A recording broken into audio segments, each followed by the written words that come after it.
Mari kita belajar apa itu garisan. Garisan ditarifkan sebagai sambungan antara dua titik atau lebih pada jarak tertentu. Garisan ialah sesuatu yang bersifat linear.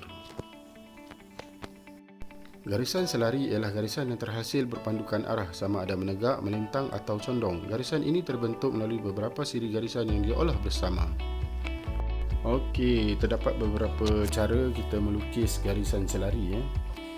Sama ada menegak, ataupun kita boleh buat dengan cara melintang, dan kita boleh buat dengan cara condong ataupun sengit, sama ada kanan ke kiri ataupun dari kiri ke kanan.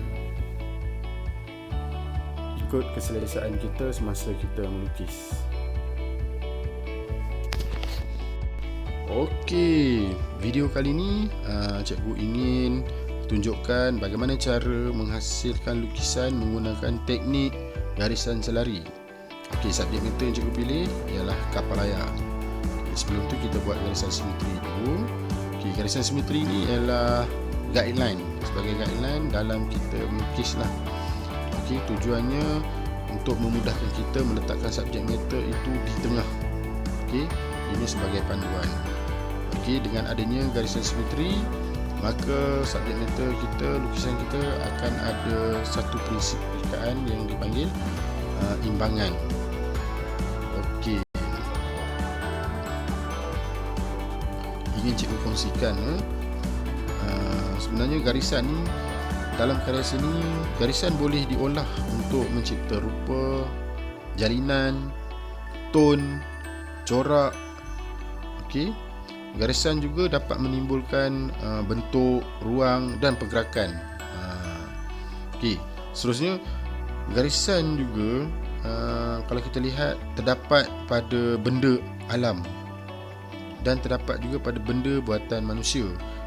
Kalau benda alam ni contohnya macam garisan yang ada pada badan harimau, pokok, okey, rama-rama, buah tembikai. Okey, kalau benda buatan manusia pula seperti bangunan, kereta, pakaian, dan macam-macam lagi lah. Selesai kita melakar, okey, kita ambil pemadam, kita padam balik semua garisan simetri yang kita buat sebagai panduan tadi. Okey, tujuannya bila kita padam, subjek matter yang kita lukis tu akan lebih kemas dan lebih menonjol ke depan lah. Ni kita akan fokus kepada garisan selari yang kita akan buat pada kapal layar ini. Kita touch up dulu mana yang kita padam tadi. Okey, kemaskan semula. Ada bahagian layar ni.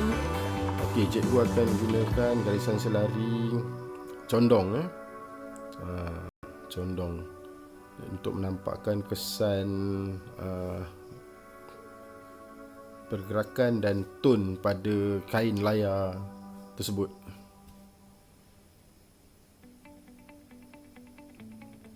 Okey, garisan yang rapat boleh menimbulkan tone.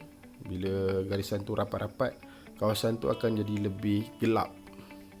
Okey, berbanding dengan kawasan yang kita letak garisan selari yang lebih nipis ataupun yang jarang jaraknya.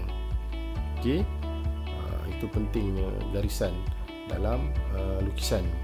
Kerana garisan mampu untuk membantu kita menghasilkan tone.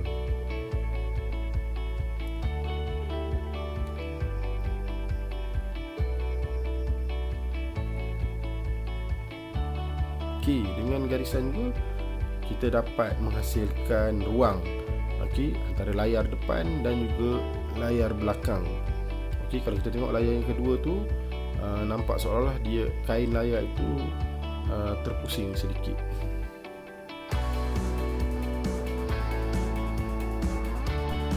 Okey, langkah yang keempat, kita buat garisan selari pada bahagian badan kapal. Okey, cikgu pilih garisan selari menegak.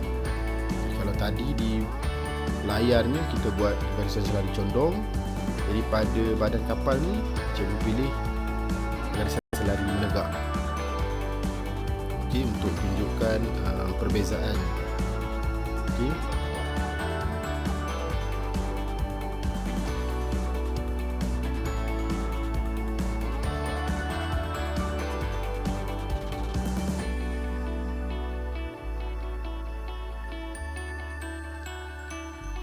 Okey, bahagian yang kurang kena cahaya kita gelapkan sedikit, manakala bahagian yang kena cahaya kita biarkan garisan itu dalam jarak yang agak jauh. Okey. Okey.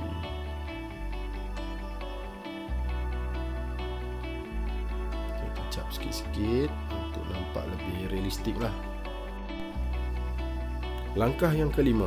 Okey, langkah kelima kita buat air laut, okey, menggunakan garisan selari melintang. Okey, di sini cikgu akan gunakan sedikit garisan beralun untuk menampakkan kesan pergerakan air ya. Okey, tapi fokus kita masih lagi kepada garisan selari. Okey, di bahagian layarnya cikgu dah gunakan garisan condong. Kemudian pada badan kapal tadi kita gunakan garisan selari menegak, dan pada air laut kita gunakan garisan selari melintang. Okey, kemudian pada tiang. Okey, tiang tu kita gunakan garisan selari melintang juga. Okey, tiang yang kedua selari condong. Okey, ataupun sengit. Masih lagi dengan garisan selari. Kali ni kita buat detail sikit lah kepada kita punya lukisan ya. Okey, langkah terakhir kita buat sedikit kemasan lah kepada kita punya lukisan. Okey, mana bahagian yang perlu kita gelapkan, kita gelapkan. Masih lagi dengan garisan selari. Okey, bahagian badan kapal, air dan juga layarnya. Okey, anak-anak di rumah mungkin boleh gunakan subjek matter yang lain seperti buah, sayur, okey, cawan dan sebagainya lah. Okey, selamat mencuba. Jangan lupa like dan subscribe channel Cikgu Syuk. InsyaAllah jumpa lagi. Bye bye. Assalamualaikum.